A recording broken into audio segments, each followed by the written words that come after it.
Mga nadiskubring bagong nilalang, hammer-headed bat.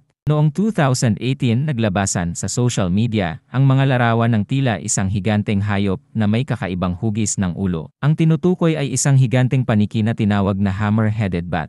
Ang mga ito ay laganap sa Equatorial Africa at isang uri ng fruit bat na mahilig kumain ng bananas, figs, at mangoes. Ang mga hayop na ito ang pinakamalaking uri ng African bat species na may wingspan na mahigit 3 feet. Itinuturing na peste dahil mahilig itong kumain ng mga pananim at lumilikha ng malakas na ingay. Ang nakakatakot tungkol sa paniki ay kaya nitong makapatay ng tao. Isa ito sa 3 species ng African fruit bat na pinaniniwalaang asymptomatically infected ng Ebola virus. Gayunpaman ang hammer-headed bat ay mahalaga din sa ecosystem at hindi naman ito umaatake sa tao. Bagong mosasaur. Kahit na matagal nang na-extinct ang higanteng hayop, kamakailan lamang nang makumpirma ang kanilang existence, kaya bago pa lamang ang kaalaman sa mga ito. Ang Gavialimimus almagribensis ay bagong species ng mosasaur o marine reptile na nadiskubre ng mga scientists sa Morocco sa isang phosphate mine na kilala dahil sa maraming mosasaur fossils at paminsan-minsan ay isang dinosaur o higit pa. Ang nilalang na inilalarawan sa isang bagong lathalang pag-aaral sa Journal of Systematic Paleontology ay nabuhay sa pagitan ng 72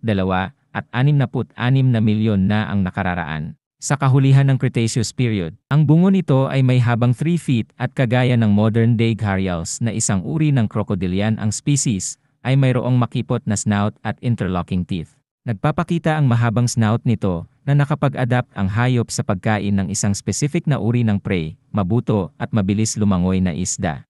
Joker spider. Ngayong taon lamang nadiskubre ng mga researchers ang isang bagong velvet spider species sa Iran. Pagkakita dito agad na pumasok sa isip nila ang face paint ng The Joker mula sa iconic na Batman series. Isang online PLA ang inilabas para sa ibang specialists na hinihikayat silang mangolekta ng kahit anong specimen na maaaring maging daan sa accumulation ng samples ng paherong species na pinag-aralan at marami pang ibang hindi nadidiskobring velvet spiders mula sa Alborz province ng Iran. Tanging 2 male L-phoenix specimen pa lamang ang natatagpuan sa kasalukuyan at ang misteryosong females ay nananatiling hindi nadidiscobre. Ang mga gagamba ng Loridia genus ay kadalasang naninirahan sa ilalim ng lupa at umaalsa lamang ang mga males para sa 3-week period sa pagitan ng October at November taon-taon. Ibig sabihin mahirap para sa mga eksperto na makahanap ng mga female specimens. Sinaunang sea creature. Noong isang taon, isang grupo na pinangungunahan ng paleontologist na si Shuhei Aksayo ng Virginia Tech ang formal na naglarawan sa Yellingia spiciformis,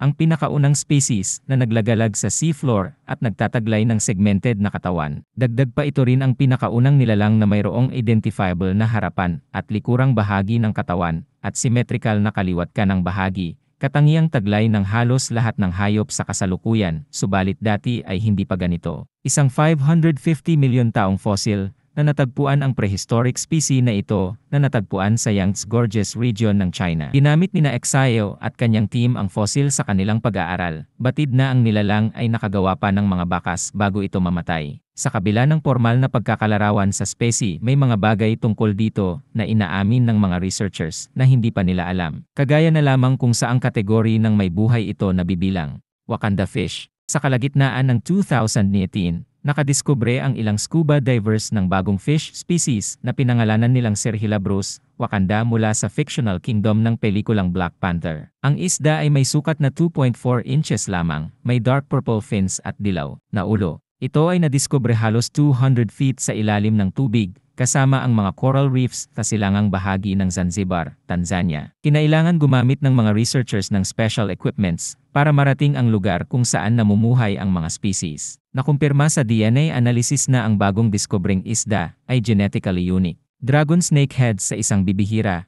at kakaibang discovery na identify ng mga scientists ang bagong pamilya ng isda na tinatawag na dragon snake heads at nakatira sa underground waters ng Western Ghats, isang biodiversity hotspot sa southern India. Kilala bilang buhay na fossils, ang mga nilalang na ito ay pinaniniwalaang nabuhay halos 100 milyon taon na ang nakararaan mula nang ma-divert ang mga ito sa kanilang pinakamalapit na kamag-anak. Sa kabila ng edad nito ang isda ay lumitaw sa radar ng scientific community noong 1 taon lamang. Ang dahilan kung bakit madalang makita ang mga dragon snake heads ay dahil tuwing bumabaha lamang sanhi ng pag-ulan lumalabas ang mga ito.